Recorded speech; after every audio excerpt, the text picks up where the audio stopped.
Hey, what's up, y'all? I got overzealous and fell for the false fall, and I planted some turf type tall fescue.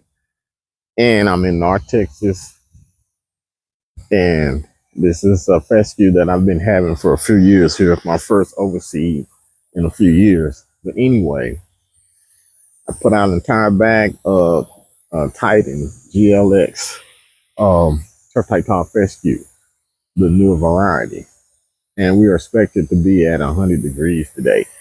That's crazy. So, if any of it germinates, um, that would be great.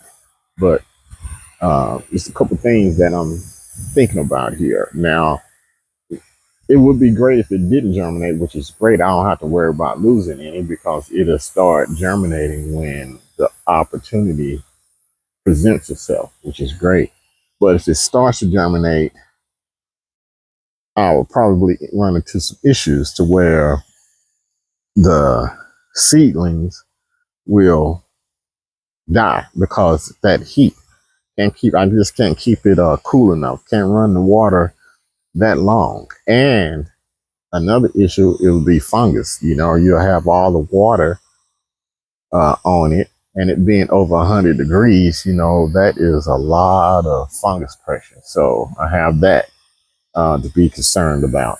So, but anyway, um, I did start the process, and I have 2 bags of fescue. I went down to Justin, Texas, and got 2 bags of 3 bags of turf type pile fescue, which is great. So I don't have to worry about all of that. But either way, still planted it. I still have some grass here.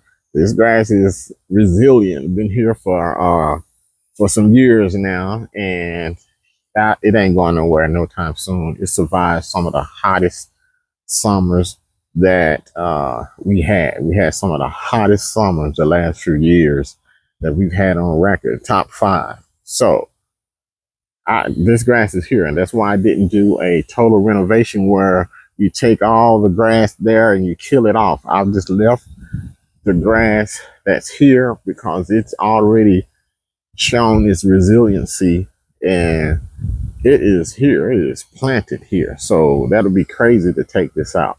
Even though the seeds are going to, the new seedlings are going to be looking a little different. But anyway, water in the backyard here. And this is a Bermuda grass that I got going on back here. And have you guys ever noticed that even though you're watering your lawn continuously, getting all the required water that it needs, and it just doesn't hit the same as when it rains. As soon as it rains, you'll see a immediate reaction from the lawn. It has more color, more vigor. It just feels better after the rain, even though you've been watering it. There's a reason for all of that because there's chlorine in your water, which is a disinfectant for bacteria, and there's fluoride in your water, which is a salt. Bacteria hate that, especially the beneficial bacteria. So that's why.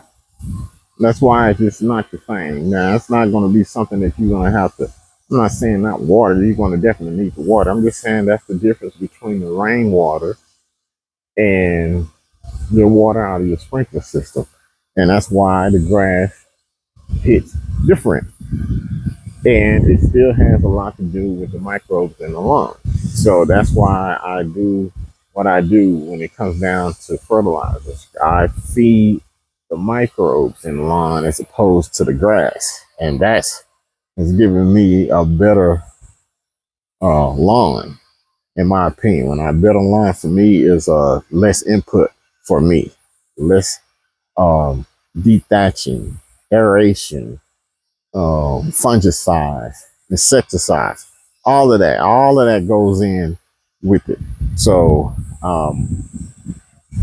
it's just proof in the pudding for it. Anyway, just thought I had that. I know everybody's experienced that. If not, then you haven't been paying attention. That the rainwater and the water out of your sprinkler systems just don't hit the same. Hey, less than a week ago, I was out here and I threw out some Titan GLX turf type Tom fescue seeds. And we got everybody know, if you're in America, you know that we had a false fall type situation where the temperatures got dropped all the way down to the 80s here, which is crazy. We're used to being at 100 at this time of year. Anyway, went ahead and threw out some of this Titan GLX. It hasn't been a week yet. I think Sunday will make a week. But let me show you something. Look at, y'all see that? That's seeds popping up. Let me go down to another area. Y'all see those little bitty sprigs there? Seeds popping up. And what's so crazy about that is we hit 100 degrees. We hit 100 degrees the other day, yesterday, and expected to do so again today. But look at all the seeds popping up. So that's pretty good. Got about 4 days, and I started to get some germination out here. Some of this stuff, I have to spot water. We use the word spot water, like this area here. Now I do have sprinklers that come over here, but it just doesn't hit it as well as I would like. Look at this right here. I'm seeing it all over. You can see seeds in there that's ungerminated also that's sitting in there. Yeah, this Titan GLX, man. Hopefully, I can't wait to get all this stuff all germinated. And on a side note, did y'all know that y'all can put out some like glyphosate down here and put the weed killer out here at the same time as your seed? That non-selective herbicide does not have any ground activity, so it has to touch something. So since the grass hasn't grown, you can put it out. So I'm coming out here. I don't have any germination in this area, in the full sun area, but the Bermuda, I got to get rid of this Bermuda. I don't want it to have any strength next year. So I'm gonna go ahead and spray this with a non-selective Roundup. I'm gonna put Roundup on it. I'm gonna go ahead and kill this off and spray it. And we're gonna try to come back with the concoction that got me to get the grass to where it is right now, which is dead. Like that was Bermuda all off in here. I'm going to use triclopyr and fusilade along with tenacity. I'm going to go ahead and hit that and try to get this stuff dead before seed starts to germinate. And then next year, of course, that little cocktail right there helped me keep the Bermuda at bay and not infestate my fescue. And I'm still getting holes like this. This got to be I don't know what type of, it's pretty big. It's nothing small. It's pretty big that dig holes like this. So I'm getting holes still around on the lawn.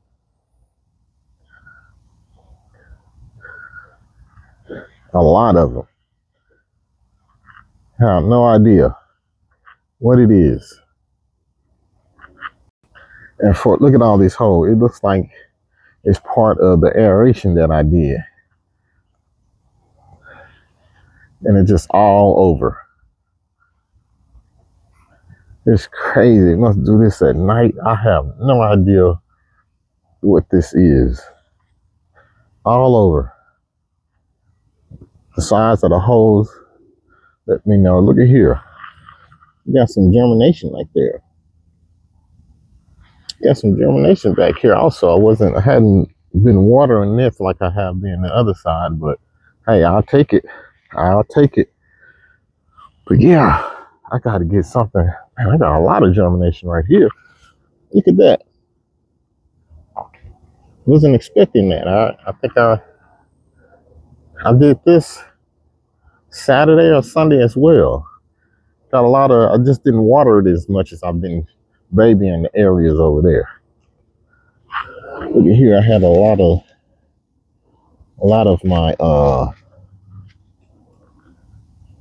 this is a lot of my fertilizer, where actually it's carbon mixed with chicken manure. Got a little monorganite in there also. Stuff doesn't burn, so you don't have to worry about that. But anyway, um, it's looking rough. We're just gonna come back with a vengeance as soon as these temperatures stay consistently low. You have to go ahead and hurry up and hit this stuff. I know this looks raggedy now, but I'm glad to show it, to show how it's gonna look later.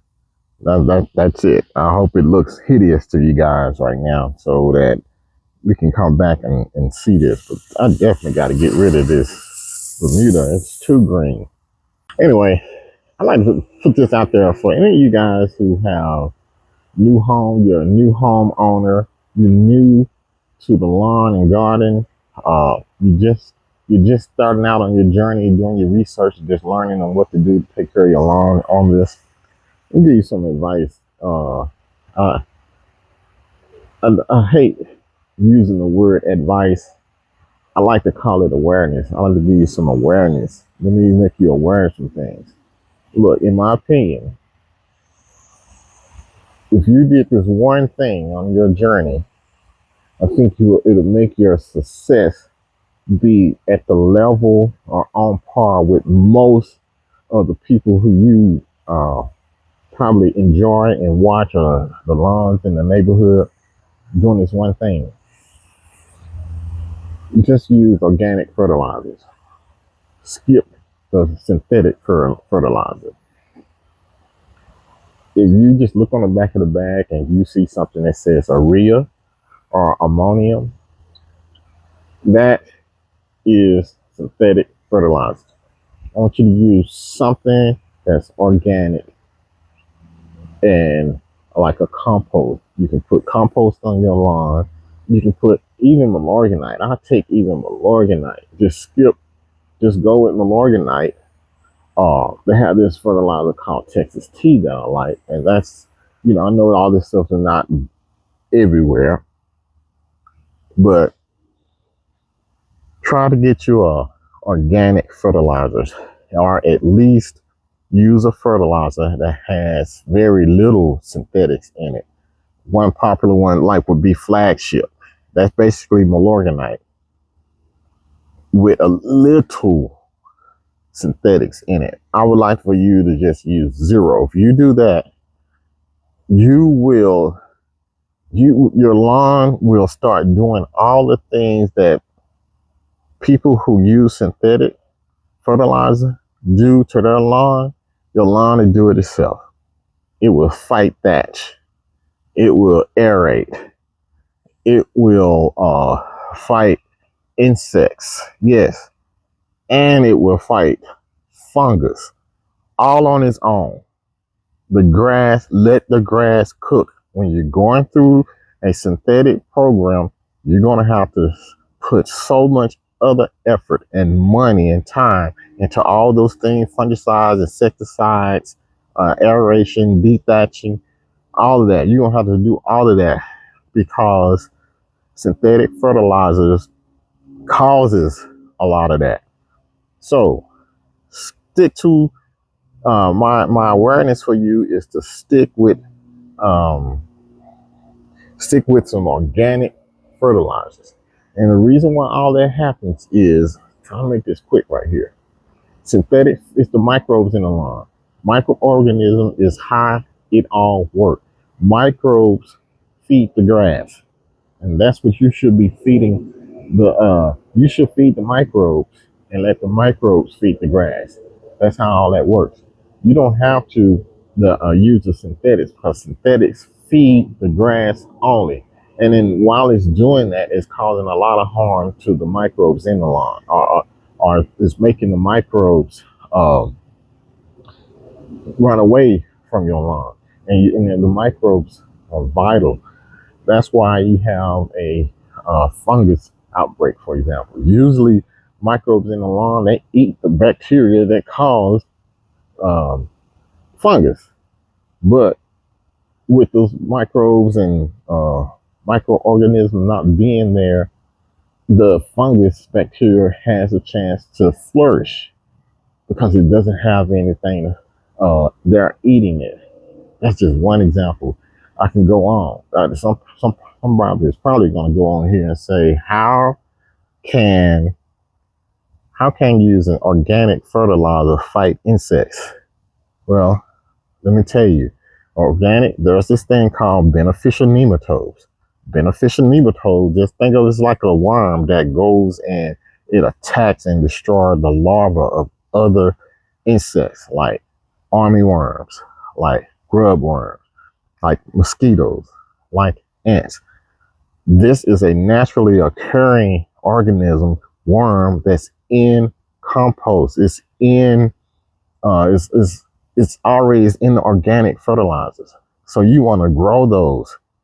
Those microorganisms, beneficial nematodes, keep your insects level at a level because having grubs in your lawn, it's not so bad. That's actually pretty good. But having the infestations of grub in the lawn, that's the bad part. Because I don't care about the grubs eating my roots, but a lot of things that something that a lot of people don't know is that grass shed their roots just like trees shed their leaves. And if they're going to shed the roots anyway, I don't care about grubs down there eating. The grubs is actually help feeding the soil, the microbes in the soil. That's what's going on. So switch to an organic or start out with organic only organic. You're going to have a better looking lawn. You're going to have less input on your lawn. That's my awareness for you, not advice. So anyway, got the sprinklers going. We might get some rain later, but I don't know. And as you can see, I'm expecting to get more germination. It's already starting to pop up. That Titan GLX is going to do the food this year, and nobody's going to have to laugh at me. I know they're probably looking at this lawn and laughing. They just don't know what I know. So I'll see you guys in the next video.